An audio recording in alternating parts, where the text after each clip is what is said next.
Swayam Prabha. Digital India. Educated India.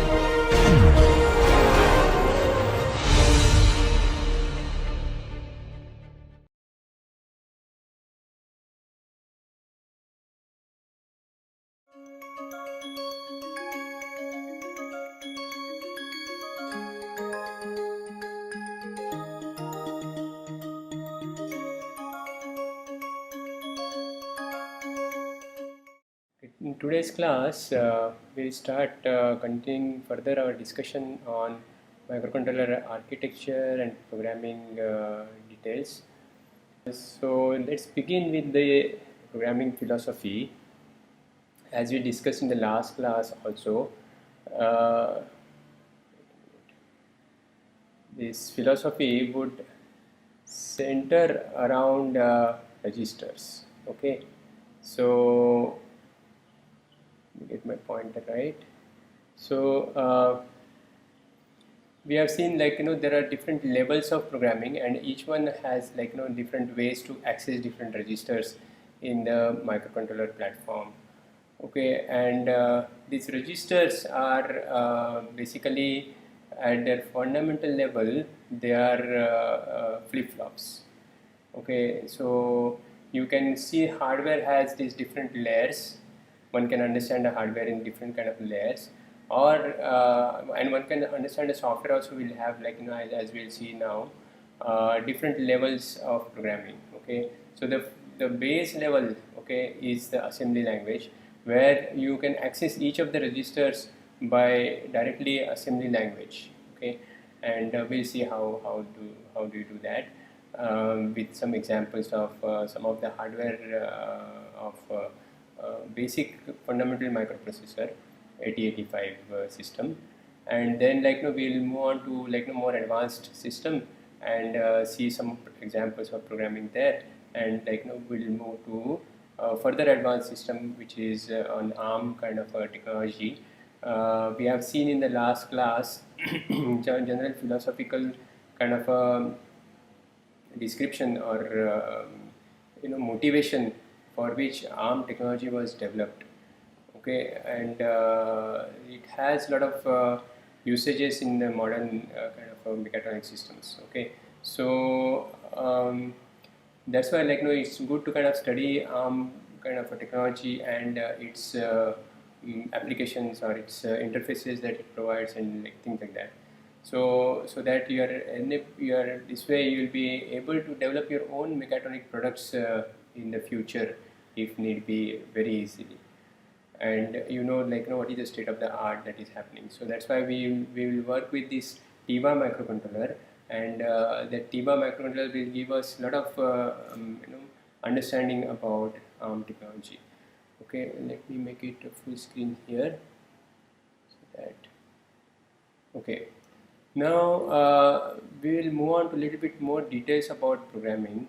So if you go to basic fundamental assembly level language, say 8085 system, the programming would have, like, this something called opcode, okay, which is an instruction for like, as in C you have some instructions like that. You will have some instructions in the assembly level programming, which is, like, given in some kind of a MOV, ADD, like, these are kind of, like, very short kind of instructions are there. This MOV, as the name suggests, it moves, like, contents of register A to register C. Okay, so these are A and C, as we saw, are registers in architecture of 8085 system somewhere. So A is a special register called accumulator in that system. So these all descriptions of these all things will be given in the data sheet.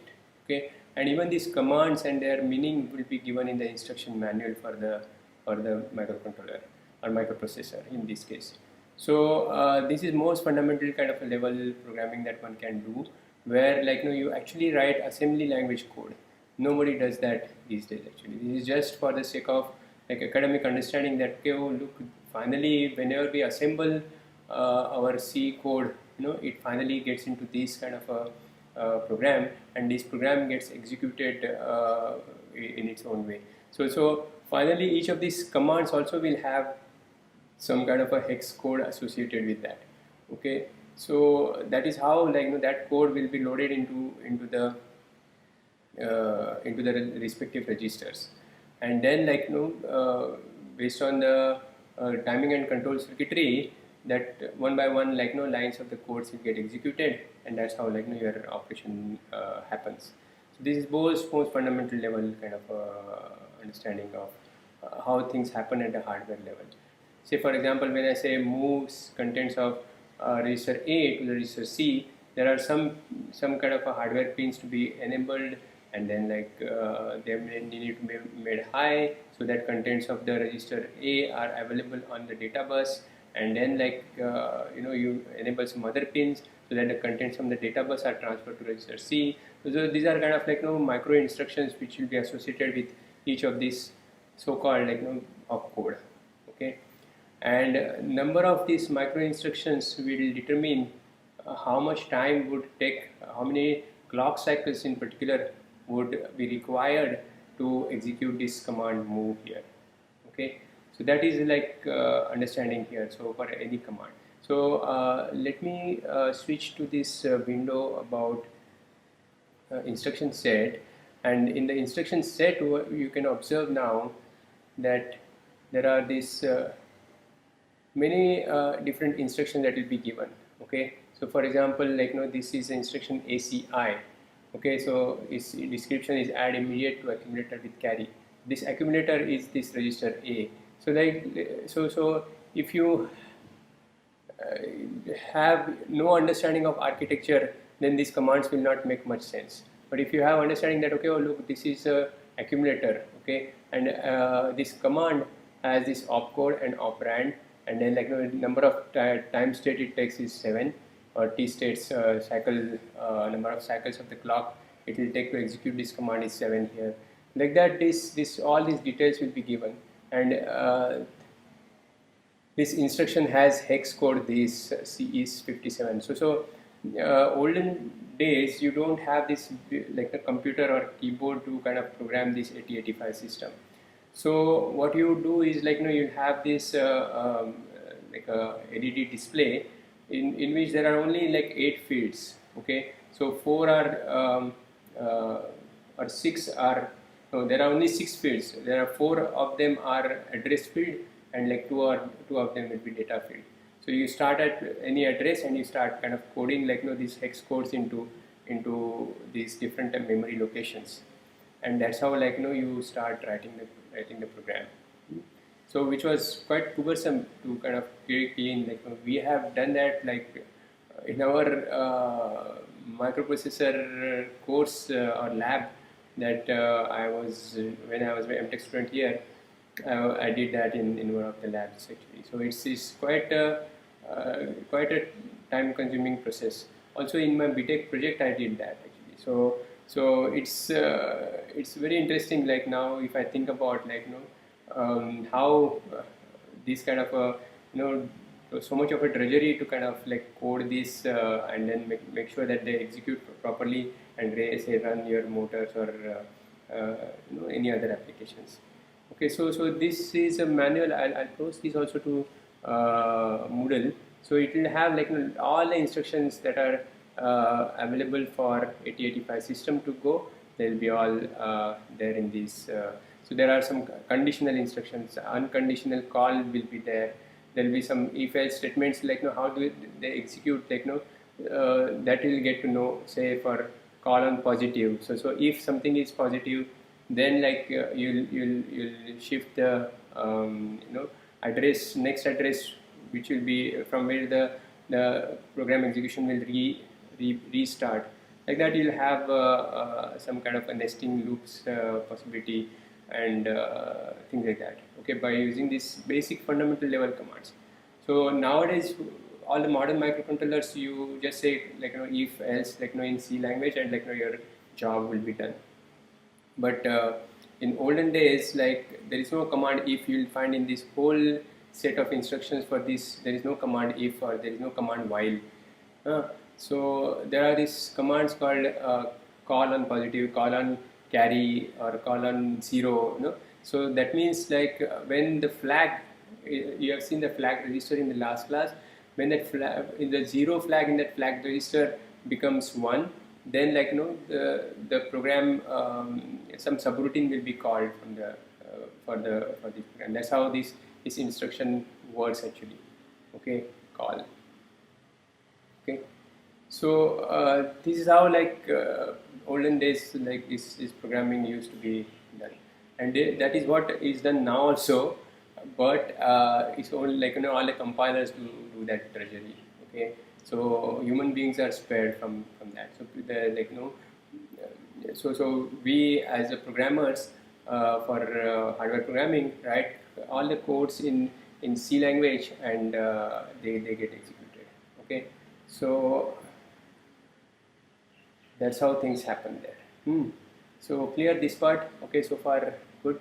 So main understanding here is that this 8085 system or any microcontroller system will ultimately have the program in the assembly language that will be downloaded to microcontroller, and each of these instructions, of course, they'll have associated some kind of a hex code with that, and given like higher level program, okay, that will write in C, the assembler, okay, will or compiler will compile this program and like generate these opcodes, and then like generate a code which will be only with respect to these opcodes, and that is a code which will be downloaded to the microcontroller memory.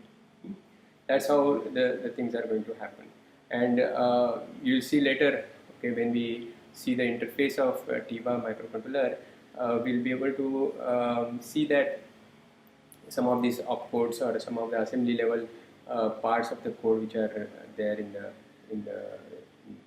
on the microcontroller. Okay, so we'll do that. Now let's look at this system again. These are the fundamental operations that will happen in microcontroller at at the assembly level. Okay, so or these operations are like that way the universal, I would say, but one can see there are some kind of a opcodes or instruction sets which are in the assembly level for each of these fundamental operations. Okay, there are some logical operation, there are arithmetic operation. We saw this command add. Okay, then internal data transfer, we saw this command mov. So like that, there are this branching operation. There this call command or jump on carry, jump on 0. These are kind of commands which are for branching. Okay, so you are executing in some series the commands, and from here now based on some condition I want to execute something else, I'll jump from there to something else, execute that, and come back and keep doing it. That way you'll have a facility to create loops, and you have a facility to create if-else statements and things like that, as I said earlier. Okay, so these are the ways in which things actually happen at the assembly level. So we don't need to get into a whole lot of details here, but we need to have this sense that okay, oh look, whatever commands I am writing here in the higher level language, they'll have compiler will actually compile them and convert them into these opcodes, and then those opcodes will be finally executed for the microcontroller. Now let's move further for a little bit higher level microcontroller. So if you see your Arduino microcontroller or your XCP100, their philosophy is, philosophy is the same, like you need to have a finally convert that codes into the assembly level language, but to access the registers, okay, you don't have these register names A, B, C, D as you had in the 8085 kind of a system. Okay, you'll have these registers accessed there in a different way. Okay, so these registers are available as a variables in C. Okay, some variable in C. These variables would be defined in the data sheet of the microcontroller, and also they'll have header files provided to you in which those registers are mapped into those variables are mapped into certain kind of a memory locations or registers finally. Okay, so when you write to that variable, it will go to appropriate register in the microcontroller system. Okay, that data value, whatever you have written in that variable, it will go to that particular register. And there are two types of such registers. One is control register and other is working register. Control registers for any interface, okay, there will be these two kind of registers. So we'll see some examples. Say for example, maybe we can, okay, maybe I'll explain first what this function is, and then we'll take a example. So control register set up your interface for particular, or configures your interface for a particular operation to happen, and working register actually supply the working values which will be continuously changing. So control registers you set up only once in your program, okay, and then working register you may keep on changing based on, like, you know, whatever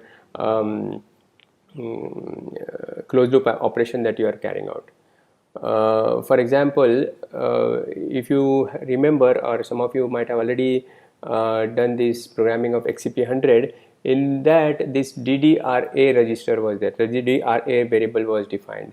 Okay, so the call is DDRA now register only, although it is a variable in C. You like, because this is mapped to a certain register which is fixed in the computer or a microcontroller memory, it can be referred to as, like, you know, DDRA register.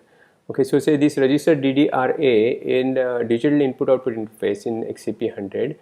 Okay, it controls the, as the name suggests, direction definition register. Okay, so DDR is direction definition register. Okay, so it defines the direction for the data transfer in this register, pins of register A. Okay, and this A is a port that is available on the hardware pins of this microcontroller. So this all will be given in the data sheet. Okay, we'll look at this XCP100 data sheet also in a minute. But this DDRA that way happens to be a control register. Then you don't keep on changing, like, you know, the data directions in the typically in the register. So once you define, okay, oh, I am using this register as an output register, and the pins are connected to some output LEDs, I won't kind of, like, change the direction now. Okay, once it is set, we will execute that for, say, some display of some numbers, or dancing LEDs, or some LED to glow for to indicate some operation happening. Okay, that is a kind of a functionality that will build into the microcontroller program. Okay, so so that way this DDRA register is a control register. Now control register will just, like, you know, set up the things. Okay, it will not put values into any of the, you know, functions actually. So that for that you need the working registers. So these working registers will actually start putting values in that and outputting something that you want to execute in your final program. Okay, so for example, DDRA will set this register to kind of have an output kind of a definition for pins of port A, and you actually write to this port A some data, and then, like, you know, that data will be displayed if it is output port. That is how, like, you know, you have written this program. So we'll see that now in a data sheet of this microcontroller. Okay, so let's switch to that. So this is XCP100 reference manual. Now if you see this manual, it will have 1324 pages. Okay, so we don't get into, like, you know, reading all this manual to kind of start putting programming. So we want, like, you know, see this for the module that is responsible for actually doing this data input output is this port integration module, and we can directly go to see what is there in that module. Okay, and you can see that you can read through some of these details. As is port A, port B, something are given. Then, like, you know, there are these different variables will be given. Then number of pin definitions will be given. Like that, all these things are given. Okay, so you can, if you know this name of some registers, you can look for those registers. Okay, as you can say control find and look for these registers. Okay, it's taking time anyway. Yeah, so I say, okay, here DDRA, and I get all the details about this register. Okay, so you can see here, yeah, so this is data register, DDRA, data direction register, okay, for port A. Okay, so now it gives me all the definitions. Okay, if the value is written there, it will be defined as input port or output port, like that. It gives all the description, and according to what is written in the data sheet, if I set up this register some number, then accordingly the functions will start happening in the hardware. Okay, so that's how one goes about programming these different microcontroller interfaces. So this is like about this simple digital input output interface. Okay, these are many different, you have DD, RC and things like that.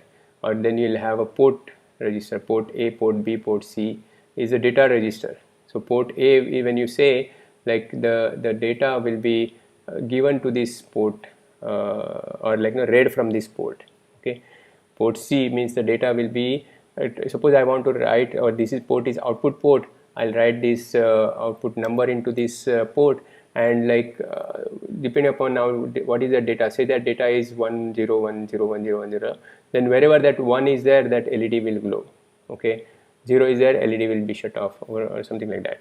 So you are putting hardware pin high and low values on the hardware pin by putting this data into respective registers.